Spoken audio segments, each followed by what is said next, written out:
Hey guys, what's going on? Justin bossnasti Silver, representing Call of Duty eSports. We're here at MLG Dallas 2013, Day 3. I found myself an interesting individual. Sir, what is your name? What are you known as? Brother Rob. From what you just told me, this is like the first interview you've ever done. I do not like to do interviews.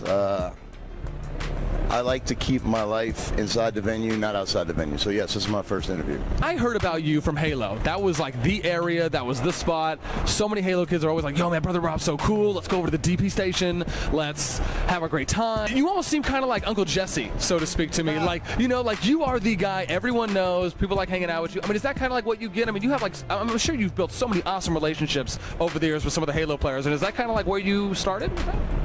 I've been told that Brother Rob is fitting. Well, and the irony is I actually started out. I competed in '07 with 3 friends at Meadowlands, the first Halo 3 tournament, and our second match, we won our first match. Our second match, we had to play Straight Rippin', which was the #1 seed, and obviously we lost. And we went out the next one. And anyways, I met some guys. I started working with the league work with Straight Rippin' in the next few years, and 6 years later, I'm still doing it. What was your first event that you attended? Dallas, '07.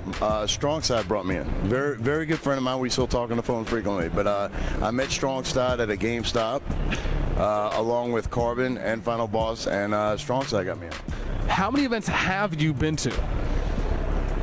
You could ballpark it. I mean, it'd have to be close to my age, man. I mean, to be honest, I'm 40, so I'm going to ballpark 40. How has MLG evolved for you from your first event to now? And for better, for worse, your thoughts? Okay, as far as MLG's business model, it's evolved better in terms of PC. PC brings an entirely new demographic, a better following, more interest in everything, and honestly, they're a lot more civil to each other. They genuinely enjoy each other. When they say good luck, have fun, they genuinely mean it. It's a really neat dynamic that the console gamers don't bring to MLG. Yeah. Okay. However, at the same time, well, I say that, well, I'm not going to say it. Halo has a very unique energy, which is missing when Halo's not here. But to say that StarCraft kids don't bring energy would be the dumbest thing that I could possibly say, and I almost said it. They are very loud, they're very passionate, and I have a lot of respect for that. What do you think about the bleachers being back? Because obviously this was a big Halo thing. That's kind of how MLG started out. Then they took away the bleachers. Now they brought the bleachers back for Call of Duty. What are your thoughts on that? Because I've been hearing a lot of Halo players kind of were salty. Some people were starting petitions. I interviewed NASTi. People were rioting in the streets over the bleachers. I mean, what do you think about that? Well, one thing people have to understand is it's not cheap to set this place up. It's not cheap to move all of that equipment. Part of the problem with the bleachers when Halo 3 was at its peak is when you had the bleachers, you couldn't see the main stage. So I think MLG had good intentions beyond the cost to where everybody could view. I mean, nobody saw Reach coming. You know, it was almost like getting T-boned by a Mack truck. I think when they did it, they had good intentions to let more people follow the action, and it upset people because they didn't understand that. And if you look at the way that they've brought back the bleachers, it's not the exact version that it was. It's not up against the back wall. People can still see it from the outside. It's in the middle. So the way I think what they did was they took their time and they intelligently mapped out the right way to put it up to where people could still have access to the main screen, see the players, and still have the bleachers. So I think it was well done. So it seems like you've played a lot of Halos. Did you start out with Halo 1? Yes, I used to land about 6 nights a week with my buddies, and that was in my 20s. For a lot of the kids, that was in their early teens. Yeah. Well, when they were still in diapers. So how has Halo evolved, though? I mean, obviously from Halo 1 to Halo 4, for better, for worse. I mean, what do you think about like Halo Reach and now Halo 4? Okay. Now, see, this is something I'm kind of passionate about because Halo it's the only game that I have a passion for, and I love it. It's a very frustrating thing for me, and I think for a lot of Halo players. I think what Bungie did was done intentionally. They rushed out the last 2 titles, which was ODST and Reach, And I do believe, to some degree, that their intention was to damage the brand Halo. Now, with that said, what I don't think that they factored in was they were setting 343 up to be saviors. Like 343, if they would have had to follow Halo to a Halo 3, I mean, could you imagine, right? But what they did was they let them follow Reach. Now, how hard is it to follow Reach? And yet somehow they still screwed it up. And I tweeted this a long time ago. You had 4 Halo titles, 3 extremely successful, 1 that was a turd. And you replicate the turd. Yeah. Okay, and there's another point that I have to this, which is I believe Bungie got caught up in the fact that Call of Duty was outselling them and making more money.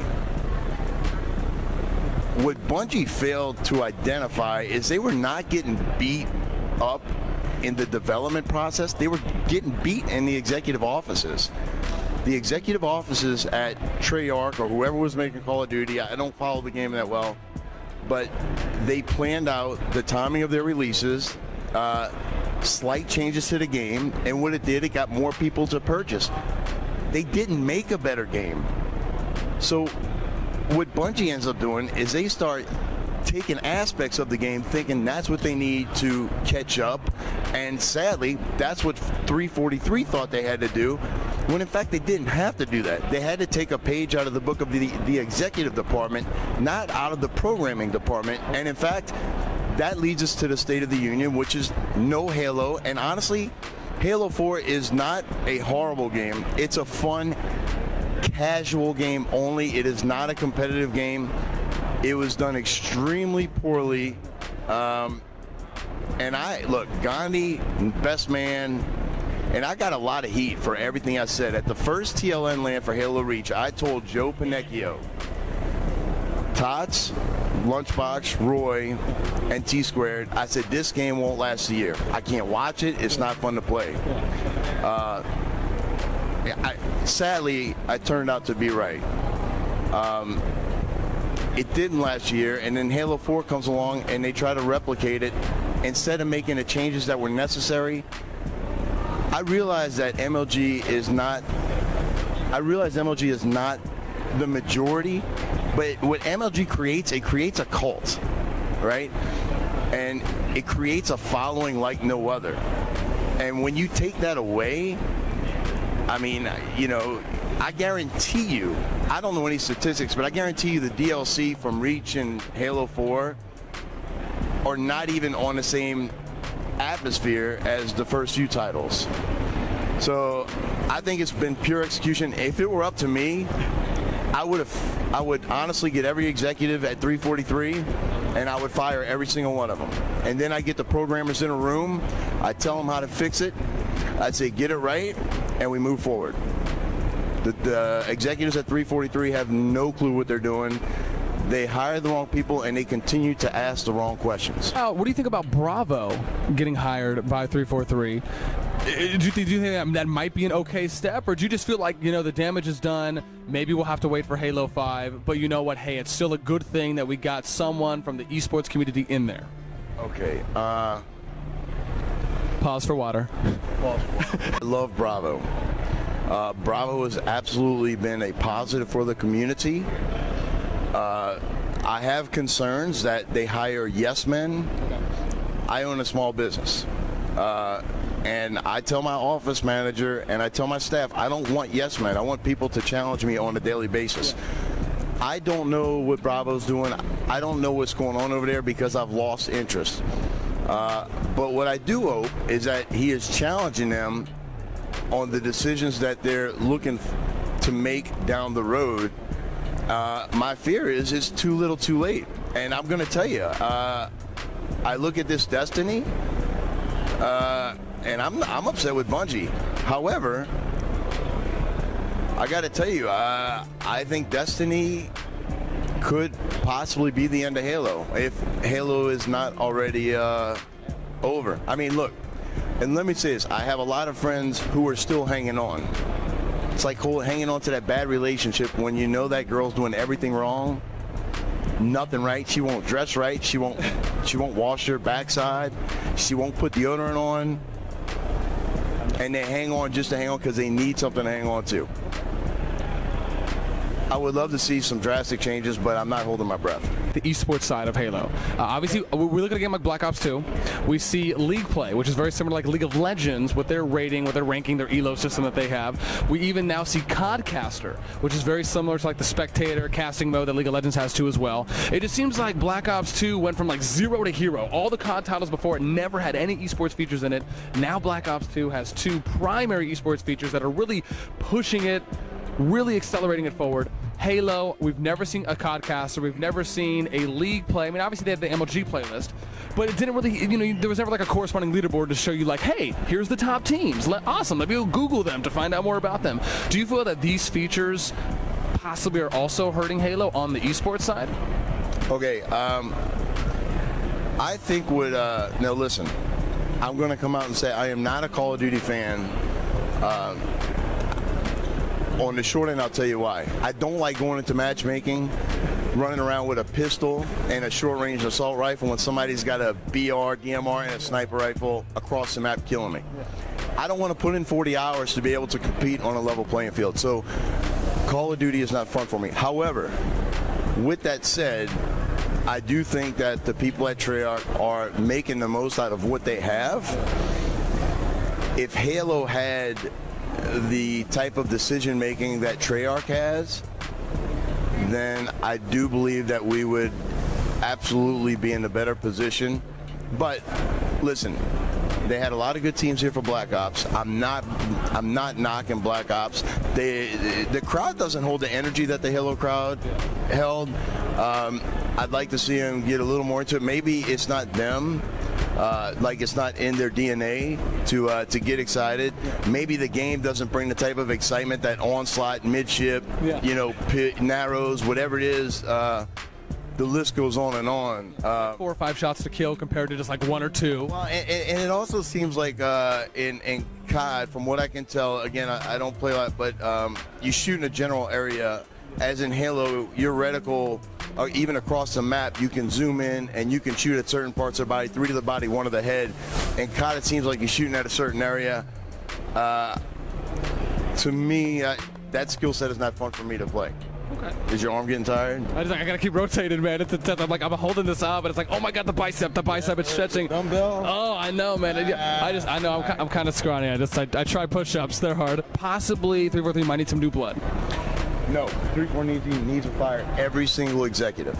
So to spill all the blood. I remember Frank said we would have to, quote unquote, we would have to be complete assholes not to continue the Halo series. Well, guess what? You continue the Halo series, and you're a complete asshole. It seems like Halo 5 might be the next kind of esports title. I know we've heard some people that are now kind of, well, just your thoughts. Well, it's funny that you bring that up.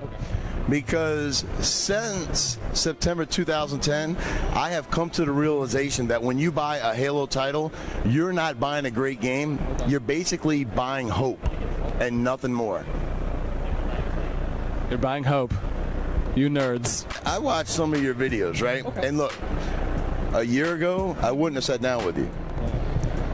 When you do when you go through and you analyze gameplay, like especially like Roy and those guys, constructive criticism is good. But what I never understood is why you had to be so brutal.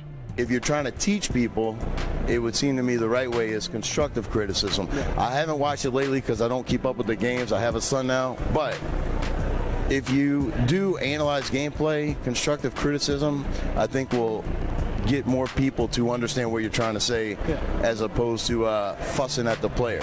Because I love Roy and Lunch. I love just about every one of them. Yeah, and I would say, because it's funny you bring that up, because we actually, I went out to Native to the GameSpot studios in San Francisco, and T-Squared, Tom actually came down there, and he actually asked me that. We all went out for dinner after we went to the GameSpot studios for a few hours, and we went out to dinner. He actually asked me the same question. I told him, I said, the thing that I've realized is that there's almost like 2 ways to provide constructive criticism. You got one, which is, I can tell you where the improvements, where some things can be done on to kind of change some things, but I can do it in like this nice kind of, too positive, kind of too friendly of a way, where some people may not take that as seriously as someone who's like, hey, you know, you did not do this good. This was not done well. Moderation.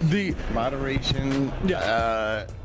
I'm not a fan of the N-bombs. I told you that before we talked, though, right? Yeah. I don't think that's necessary to get your point across, but I think that there is a line between what you do and being overly nice that would make you more Understood? effective. Okay. Right? And it would also, it's not the right thing to do to, in my opinion, to talk to players, to talk about players such as Roy in that regard. I mean, the guy is just competing in the game, right? If you disagree with his movement, I respect your opinion, right? If you express it appropriately. Yeah. And Roy's one of the those twins are like two of the nicest guys possible.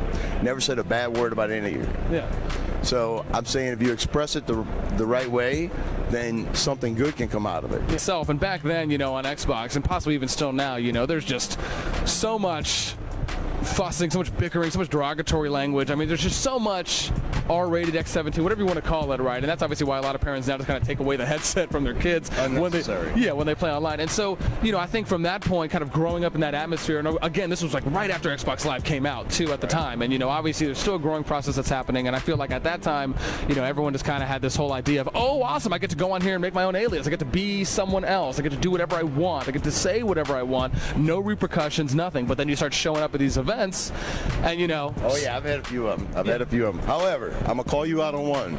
Roy on Halo Reach. You were a grown man by then.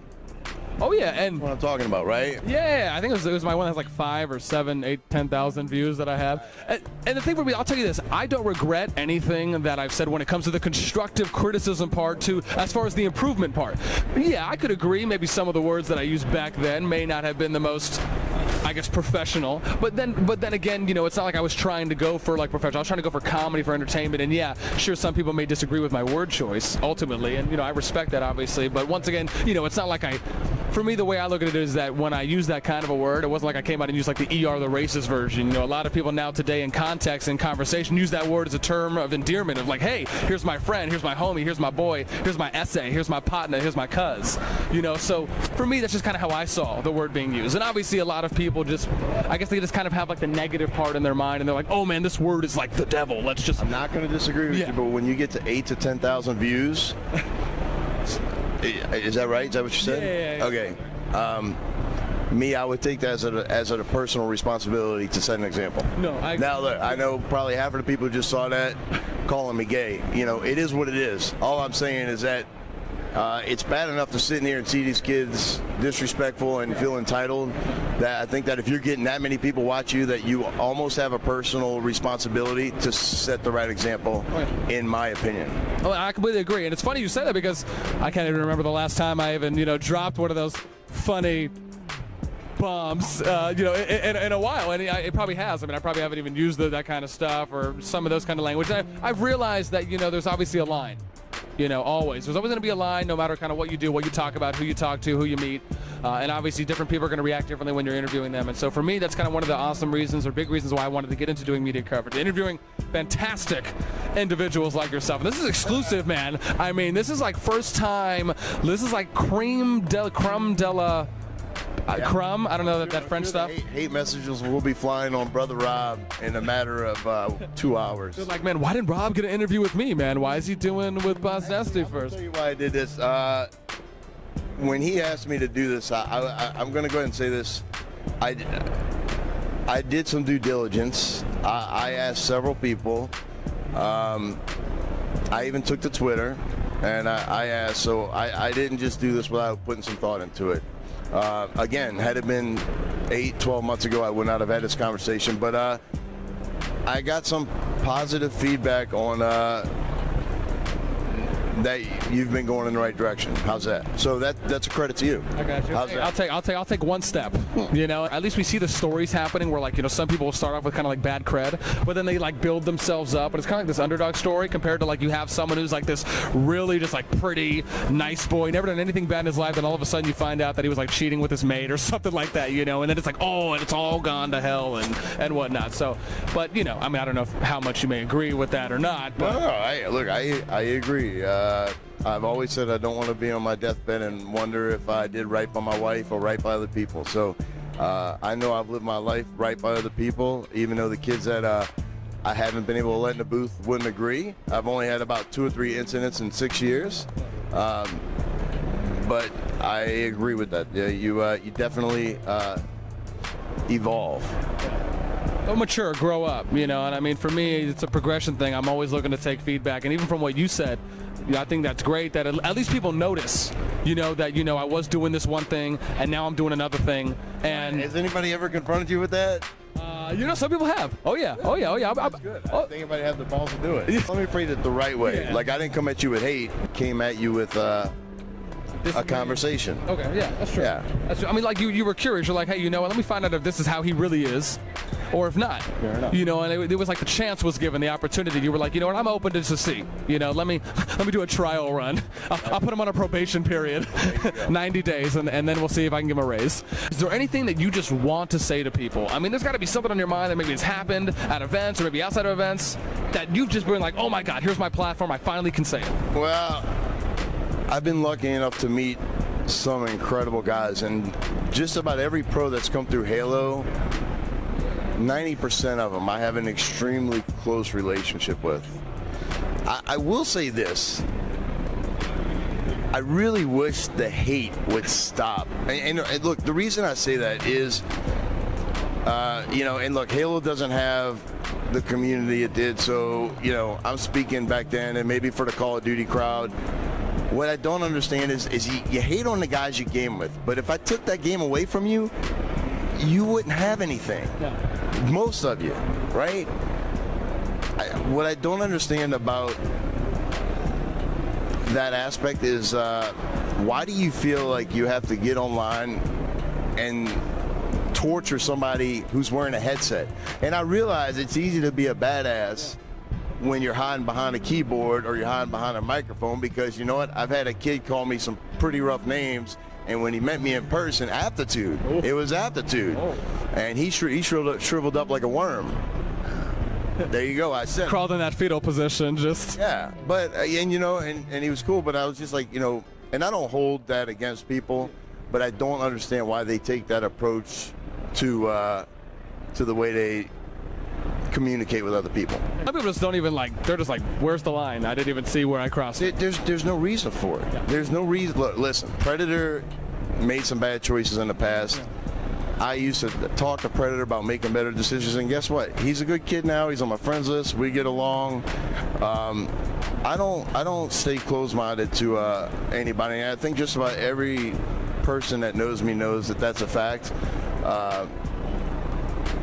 I like to give people chances. Hopefully people come out the right way and learn from everything, even myself. One of the things my grandparents always told me, right, is, I mean, you know, always make sure that you listen to anything and everything someone has to say, regardless of if they're giving it to you in what seems to be a bad way or a positive, because you never know, man. There could just be like a moment, a sentence of geniusness that they say. And, you know, for me, you know, I appreciate that, especially people who obviously look at me and they're like, you know what, man, there's some potential here, but obviously some changes would need to happen, some maturity needs to happen, and, you know, especially coming from you, I do appreciate it. Because once again, I mean, people look at you as like the veteran, Uncle Jesse, so to speak, as I was saying. I'm a laid back guy. Yeah. Yes. Yes. I'm sure 343 is going to ban my tag, but I don't care. What is it about esports that just makes you keep coming back and back and back? I mean, it was Halo up until September 2010. It was the players, because I don't think people realize that I talk on the phone with these players on a pretty regular basis, but these people are like my family. The MLG guys, the Dr. Pepper people that run the booths. I've gotten so close with a lot of these people, and you know what? I've met some great people through the years, for real. I've met some incredible people, and they're people I remember for life. It's good stuff. At 40 years old, I'm lucky to be able to do this. I'm gonna keep going until I get carpal tunnel, or until like knees crack and break, and I gotta walk around in like the walker, and then I'll get the tennis balls, and I'll like have the MLG logo on my tennis balls on the walker. And You know what it is? Look, I work. This gets me away from the wife, business, everything. It's a break. It's the best hobby, and I've always said, as soon as it became about money, I was out. I have quit 2 times because I thought it was too much. Thank God I stuck with it. But it's a great hobby. It keeps me grounded, and it helps me make good choices in my life. Shoutouts, plugins. Dude, that list would be so damn long. Seriously, you need like 8 other cameras. It's gonna be like one of those like Academy Award lists or whatnot. Like they're just like, hang on, I gotta name like my 50 producers. Every Halo player, every kid who's ever helped me. I mean, seriously, like the list goes on and on. You guys all know who you are. Okay. Where can people find out more about Brother Rob? Dude, right there. That's right, user SDK. We love him. Shout out FGC. Where can people find out more about Brother Rob? Oh God, I hate doing plugs. I mean, I have a Twitter, brother_Rob, but I don't do much with it anymore. I'm kind of a boring follow, but once in a while I get witty. I do tweet at the venues, and that's it. I don't want you at my house. Don't come over. Anyways, guys, thank you so much. This is Justin bossnasti Silva, representing Call of Duty eSports here at MLG Dallas 2013 Day 3 with the one and only Brother Rob. First exclusive interview, man. Don't be salty.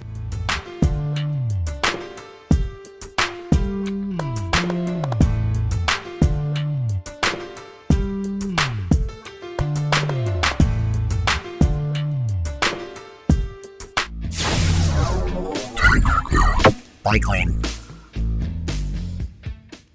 Gamer Grub is available at these fine retailers.